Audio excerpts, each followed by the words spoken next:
Your Honor, Ms. Reed is here, I believe, for a pretrial and a bond violation. In however order Your Honor would like to proceed, she will be admitting to the bond violation and then ultimately pleading guilty as charged. So however Your Honor would like to approach that.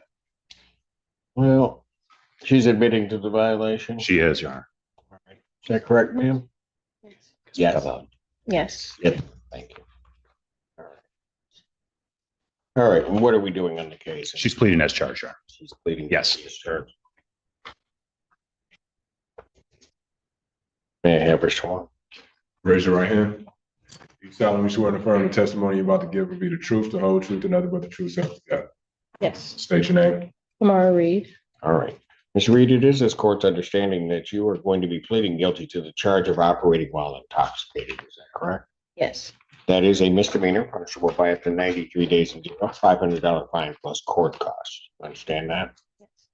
The court could also order any community service or rehabilitation. That list of possible penalties might sound overwhelming, but here's the real kicker. Even a first-time OWI in Michigan can spiral fast. Think vehicle immobilization, court-ordered rehab, and sky-high fees. What do you think's hold first-time offenders? Get a second chance, or face the full force of the law. Service if the court deems necessary.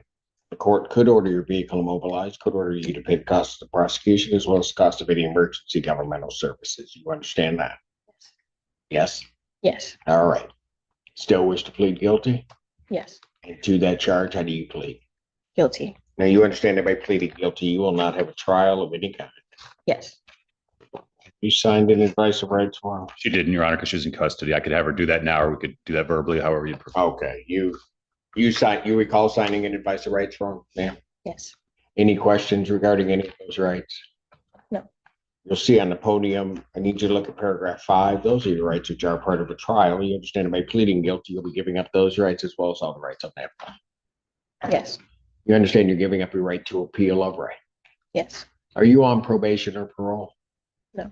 Has anybody promised you anything other than what's been stated here today to get you to plead? No. Anybody threaten you or coerce you? No. You're doing this voluntarily Yes. of your own free will Yes. and because you believe that you are indeed guilty of this offense? Yes.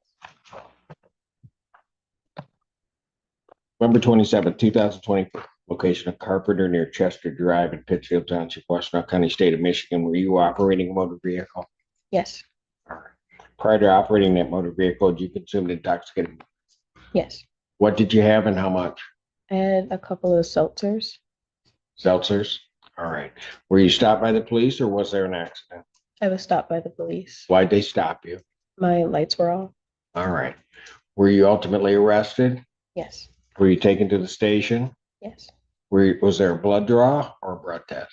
Both. Blood draw? Yes. All right. What were the results of that blood draw? I would stipulate for the plea, it was a 0.09 blood test. You have any reason to dispute those blood test results? No. No? All right. I do have to advise you that if I do accept your plea, if you commit misconduct between the time of my acceptance of the plea and the time of sentencing, that any evaluation or sentence agreement, the court would not be bound by. You understand that? Yes. I also would have to indicate that if you do commit misconduct during that period, you would also not be entitled to withdraw your plea. You understand that? Yes. Counsel, I guess the first question is, have there been any promises, threats, or other inducements which have led to this plea which have not been stated on the record? No, Your Honor. No, Your Honor. And has the court complied with the court rule, and would it be proper to accept this defendant's plea? Your Honor, I would say for the record, just so it's clear, the stop happened just after midnight. So the stop for no headlights is a valid stop. I think that they would stipulate that it was dark outside. I don't. Other than that, I'm satisfied. We're satisfied as well, Your Honor. All right. Court will accept the defendant's plea of guilty to this charge. Defendant is referred to Von Swartz for an alcohol screening and assessment and the victim's impact panel. Sentencing in this matter will be July 9th, 2025. At what time? 9 a.m. All right. Either as to bond, but as to the violation. For the violation first, Your Honor, my client would waive her right to a hearing and be prepared to admit to drinking and ready to do that this morning. All right. And that is correct, ma'am? Yes, You're waiving your right to a hearing? Yes. And you do admit, have you seen the violation report, ma'am? no, Okay, your counsel went through it with you, however. yes, All right. And that there were on June 13, 2025, that you were drinking. yes. Very good. Court will accept that admission. How long have you been in? Turned herself in yesterday morning. Is that what time yesterday? 8 a.m. 8 a.m. yesterday morning. All right. How old are you, young man? 20, How old are you? 21. Where were you drinking? Sorry. My dad passed away a couple years Pardon? ago. My dad passed away a couple years ago, and I'm not handling it probably in the best way. You were 19, 18. 18 when he passed away. Yeah. Pause here. This moment when she links her drinking to the grief of losing her daddy's heavy. It's easy to see the courtroom as black and white, but right here, we're deep in the gray. Should trauma ever mitigate punishment? Drop a comment, let's talk about it. Let me ask you this, was that where your drinking started, or? Yes. Okay, let me ask you this, I'm not gonna hold it against you, were you drinking a lot? Yes. Looking back on it, when you were drinking a lot, what do you think would happen for you?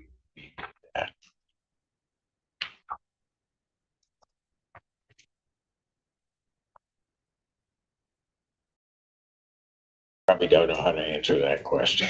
I mean, Yeah. that's a tough question, isn't it? Suffice it to say, young lady,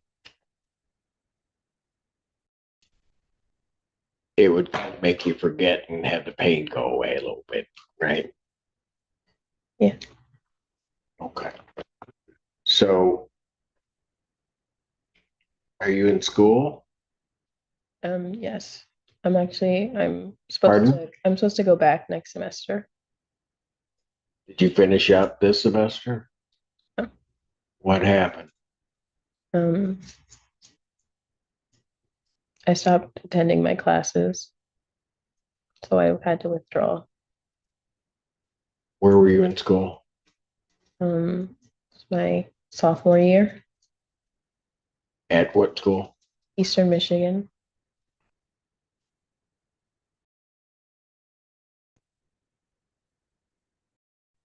So when your dad passed away, had you already enrolled in school? Yes. And you made it through how many semesters after that? 2, and then I took a gap year, and then I went back. Those 2 semesters that you took, how were your grades? They were pretty good. I think I had a 3.2, 3.5. Okay. You took the gap year, then you came back. How were your grades?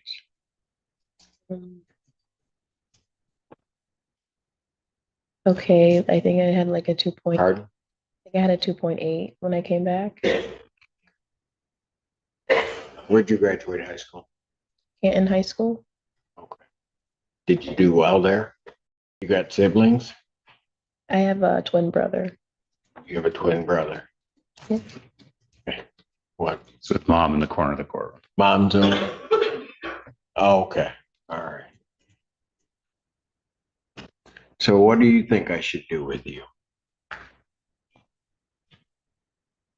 Um, Well, before you answer that, let me ask you this. As you were going along struggling, trying to deal with your father's passing and things, did you let your mom know?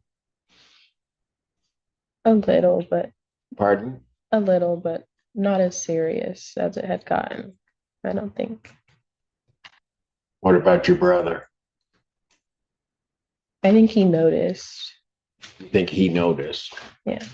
Probably because he's your brother and also a twin, he probably did, probably felt it. Did you reach out to anybody? I've been seeing a therapist weekly. You were? Yes. Okay, so how long have you been doing that? I was seeing one I've been seeing her for like 7 years, and then I've been seeing one who specializes in grief for the last 3 months, I think. Okay, so something that you started heading in that direction, dealing with her.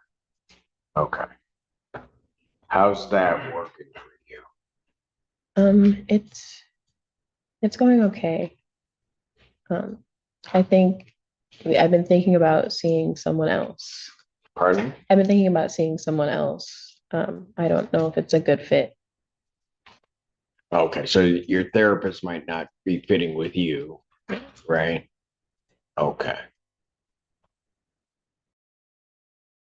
All right. Now I'll get back to what do you think I ought to do with you?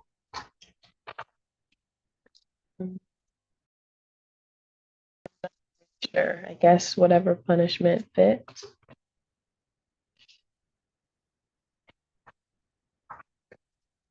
Give you a chance to prove you can stay sober. Yeah. A chance to prove I could stay sober, I think. You think you can? Yes. That wasn't real confident the way you said that. I want to, and I think that I can. Young lady, why do you think I asked you all of those questions? See why I did it, I guess. Yeah, maybe. Here's the thing that you don't understand and are just beginning to kind of explore. Grief is a horrible thing in a lot of ways.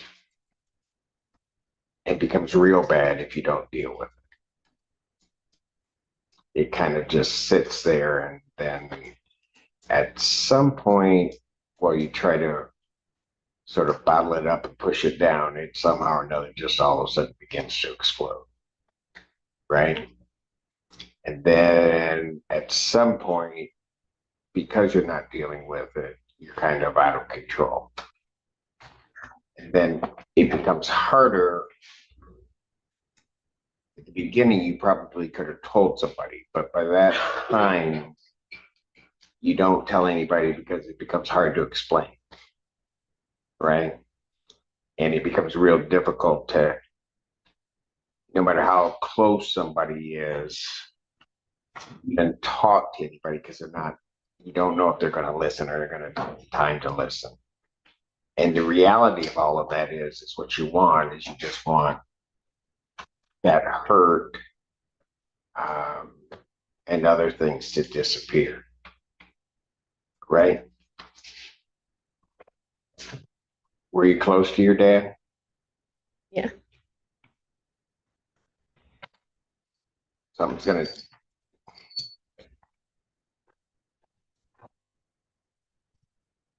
I'm going to guess, but I know I'm right because I'm always right. But I'm going to guess that you were a daddy.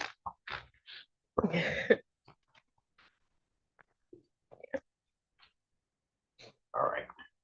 Look, more than anything, and I'm going to tell you, I don't always talk about myself, but I'm going to tell you why I asked the question. Here I sit all these years later. I lost my dad when I was 16. So when I'm asking you those questions about grief, I get it. Okay. I'm going to let you know that if you find a way to kind of deal with it, you're going to make it through it. Okay. I didn't know your dad, but I can almost bet that he'd want you to make it through. He wouldn't want you trying to do this, trying to deal with all of this on your own. Okay. So in the interim, how am I gonna keep you sober? Young lady, there's just right now, and partially because of the age you are, partially because of what you've been dealing with, a lot of things in life are real confusing right now, right? You're not sure the next step that you're taking, what direction that's going to head or what you're going to do, right? Okay, here's a suggestion I'm going to make to you. I want you to take whatever steps you're taking slow. I'm watching your mother over there. She's goosenecking trying to look over Miss Pilara's head, but your brother has been right all up in it. Okay. What that tells me is you got a family out there that'll just love you, they'll support you. And if you hadn't told them, probably after today, they'll sit for whatever time and just listen to you. Okay. And as you let it pour out to them, and I'm going to tell you, it's going to come. 2 days in jail, time served. Instead of more incarceration, judge is opting for a CRAM tethered device that literally tracks alcohol levels 24/7. It's a balancing act between compassion and accountability. Smart move or too soft. Sound off below. Out wrong, it's going to come out crazy. You may think yourselves crazy as it's coming out, but just let it come out. Okay? Said she turned herself in yesterday. Yesterday morning, Your Honor.